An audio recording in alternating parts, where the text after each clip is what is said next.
we're seeing that happen in the health sector. Some professionals that left the country to practice elsewhere. It seems more like the health sector in Nigeria is beginning to open up for medical tourism. Doc? Well, I think labor movement is something that is natural.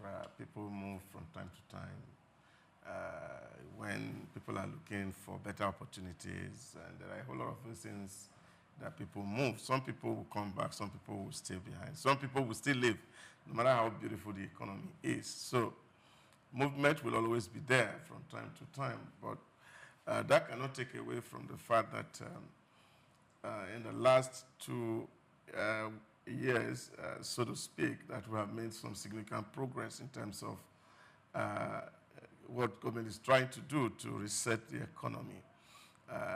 The last 1 year has been quite very, very eventful. We've seen that everybody is beginning to see some sign of stability in the economy. And we're hoping that those who manage the economy will do well to sustain this particular trend, that we can begin to see the fruits of these very tough policy reforms. On the issue of the Naira, the foreign exchange stability, do you quite agree with the President that the reforms made so far has ensured foreign exchange stability, given the current exchange rate of the Naira to the dollar? Okay, for me, I will want to agree with the President just a little bit, give him the benefit of doubt, because there's a whole lot. Our expectations are like, on the rooftop, and what the President has currently achieved is way below down there. But I can give it to him that we are making some form of progress. However, in his conversation, he just mentioned the Forex, and he mentioned other areas of the economy that his reforms have been touching. And that specific meeting, that gathering, was for the confirmation, the inauguration of the 44-member of the National Youth, the 44-member Planning Committee of the National Youth Conference in the Federal Capital Territory, Abuja, and what the President intends to do. So it's going to be a youth confab in Nigeria. And I am not surprised the President is calling for this and is giving attention to that. In fact, this specific youth conference is going to be lasting for 30 days, just like a month. And there's going to be a call for memoranda. There will be regional conferences, and it will all accumulate in the final conference in the Federal Capital Territory, Abuja. The government is seeking to have conversation with the youth. He mentioned that the youth constitutes about 60% of Nigerian population, even though that's true. But I'm not surprised the President is doing this. One of the reasons why I'm not surprised is that from the 1st to the 10th of August, we had a bad governance protest in Nigeria that were championed by youth in his administration, when his administration was just starting in 2024. And after then, in October, the youth again gathered in this country to have another form of protest, which they call Fearless October in Nigeria. So I think it has come to the notice of Mr. President that, look, the youths are yearning for a change. And it is not change in the cliche with which we use it, but change, real change, because they called for end to bad governance, and the reason for that protest was because of the hardship and some of the economic reforms, economic policies that the government has made, and how it's touching hard on Nigerians. So they called the attention of the President to that using the last resort protest. Now, the thing is, I like what the President has said, that look, during the inauguration of the 44-member of the Youth Planning Committee, that look, if there is anything you need to communicate to me, tell it to me. If you think I am doing wrong or I am going the wrong direction, talk to me. We will fix it. And he was making that statement specifically to the youth. I think that is one of the greatest speech he has made since he became president, and because if anything goes well with the youth in the country, then the future of the country is sustained and kept.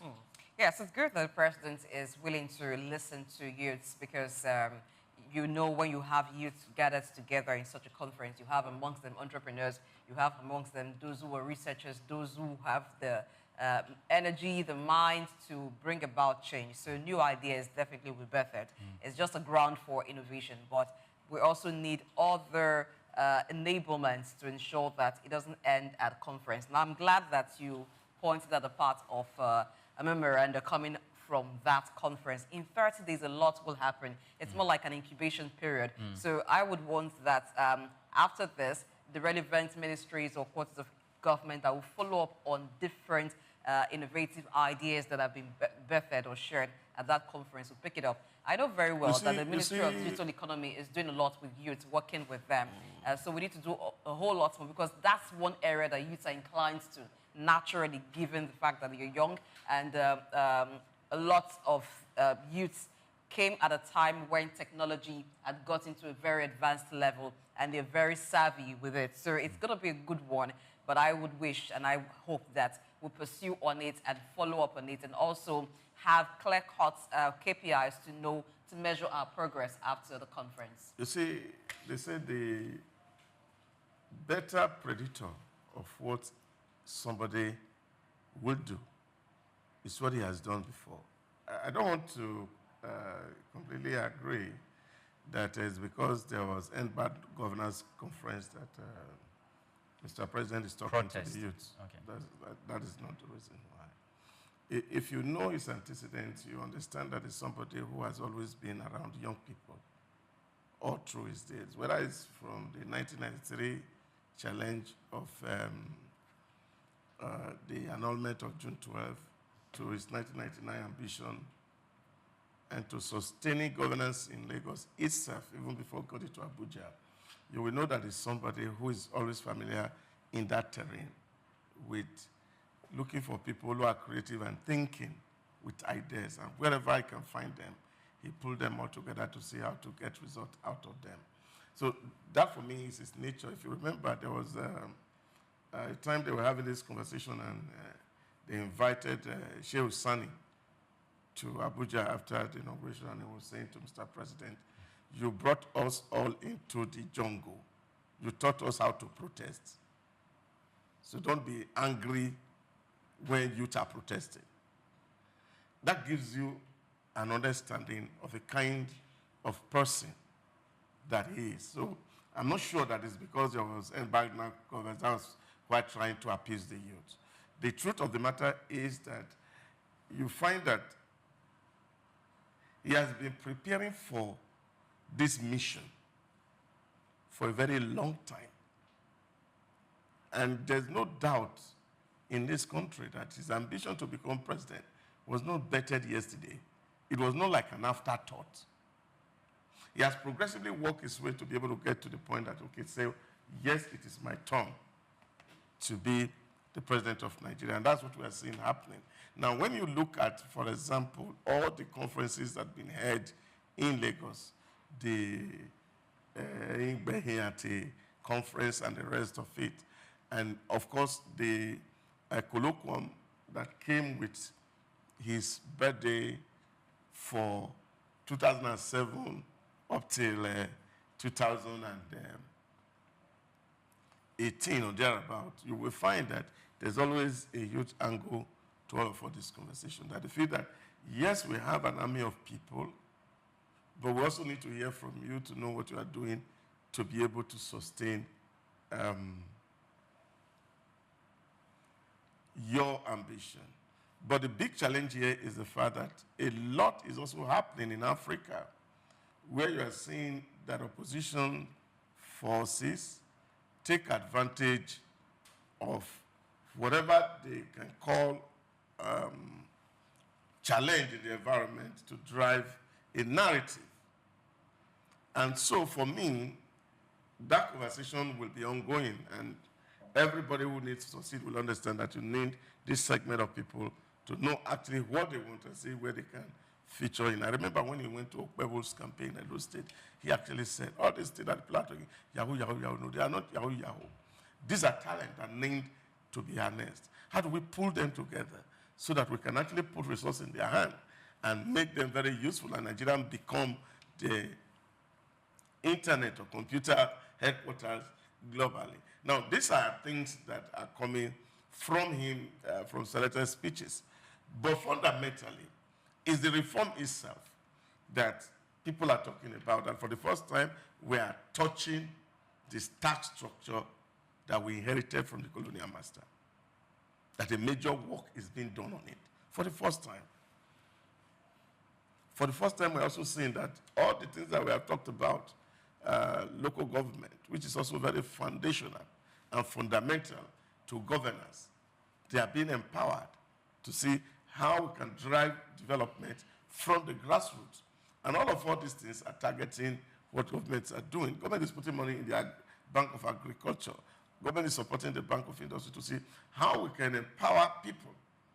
People who are assisted can work now. The only people who can be productive are people who are young. So it is those you need to empower to actually see that you get that $1 trillion economy. So there's no investment you will do for people who are 40 years and above that can translate into that.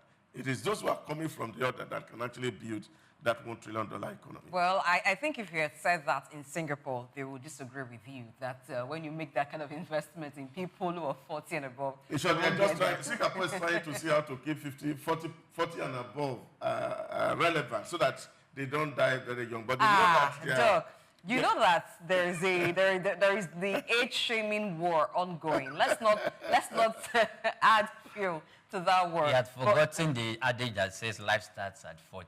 Okay, life begins at 40. Well, I don't join that deception myself. And because at 40, you know that your body is no longer the way it is. You can't play in Olympic. But you also want to get into sports now, though. He said it yesterday. You see, now I'm trying hard. But here, the point here is that it is very wise for any nation to focus on its youth population. You know, when the... Wisdom at its best. When they tell children, you're the leaders of tomorrow. So these youths, they were children at the time, so the youths are no longer children. They're now adults, and they can start to lead now. So during the administration of former President Buhari, we had the Not Too Young to Run bill, and that's... a lot of youth cannot take advantage of it because of certain issues within our political sector that still needs to be worked on to ensure that the youth are able to take the mantle of leadership quite early. Now, if we're talking about having a conference where the president says, tell me what it is you want, I'm here to listen to you. So that's like needs assessment. You want to know from them where they will need government intervention, where they will need government help. And this is what we say, that it is best you consult those who your intervention is targeted at, so that you're giving to them exactly what they need, and not government on their own, assuming this is what the youth would want, assuming this is what would help them, because they are in the field. They know what their counterparts are doing, and they know what skills they possess. So they are better able to direct you to say, okay, Mr. President, in this area, in this field, this is how we can come in. And then the president can also sell to them ideas in other sectors that perhaps they have not been interested in, to say, oh, you were young, but you can also do this. You can also get into this field. So it's more like, aside from a brainstorming session, it also looks like a mentoring session that is ongoing.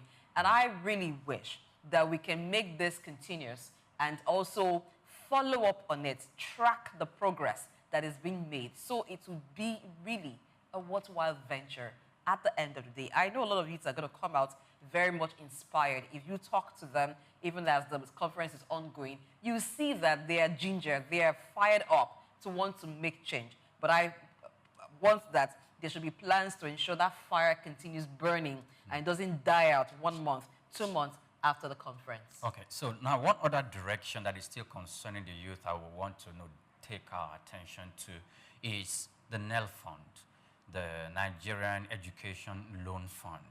Mr. Akintunde Soya, who is the chairman of that specific fund, said the government, about 280,000 students actually put in for this. And the government, sometimes some of the students will not be, the process is delayed because some of them falsified information and they gave wrong documents to be processed, so it was actually stuck. But I saw that they are making progress because the government recently paid school fees for about 20,000 students in federal institutions, even at federal universities and in state universities. So I want to just cast my mind back to when he was contesting and making his manifesto known for elections. I'm going to do this. You know the way Nigerian politicians say, I'm going to do this, I will do that, I will do this. See, Nigerians don't care what you are saying. Just do what you're saying you're going to do. And I remember vividly this thing about NEL fund.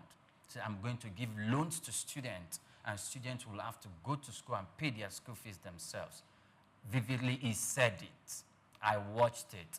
In fact, I even whiffed it over the wave of my hand. Like it's not going to happen. That only happens in the West. Materialize first. But it's taking shape. It's taking shape. And it is a good thing that it's taking shape. And if the government is reaching out and just recently just gave process 108 state universities for them to be part of those that students can apply for the loans, then I think it's a good job.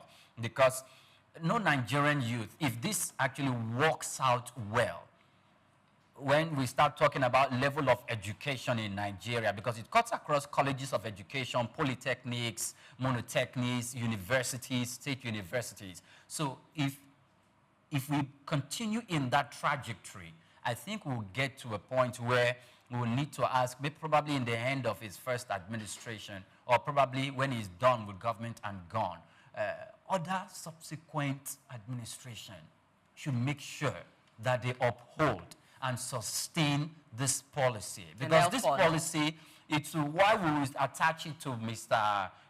Bola Tinubu. We should not look at it that, oh, it is. And when a new administration comes, so and it should be a continuous thing, because it is going to do Nigeria a lot of good.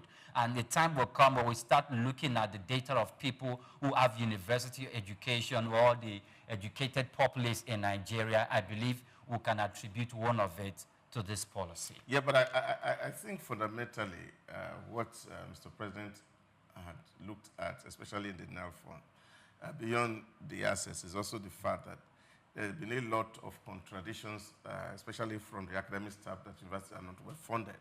And the reason universities are not funded is because universities can charge fees. And government is taking it as a social service, and government is not having so much fund, and so they cannot charge for the right fee for the university system. Now, what the NEL fund is supposed to be filling is that gap of funding. But don't see that the fund is going to come from the 3% education tax that is going to be channeling into that bank, and some other money that are coming.